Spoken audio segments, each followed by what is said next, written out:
আসসালামু আলাইকুম। সবাই কেমন আছেন? আমরা আলহামদুলিল্লাহ ভালো আছি। হাটবাজার সিলেট 2023-এর 9 জানুয়ারির এই ভিডিওটা।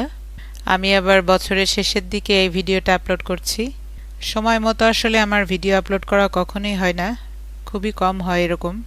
তো এটা আসলে কম বেশি সবাই জানে, আর আমি আসলে সেই ধরনের ইউটিউবার না। চেষ্টা করি, আসলে পেরে উঠি না। তো যাই হোক, মনে এইটুকু সান্ত্বনা দেই যে ভিডিওগুলো অন্তত আমার কাছে স্মৃতি হিসেবে থাক।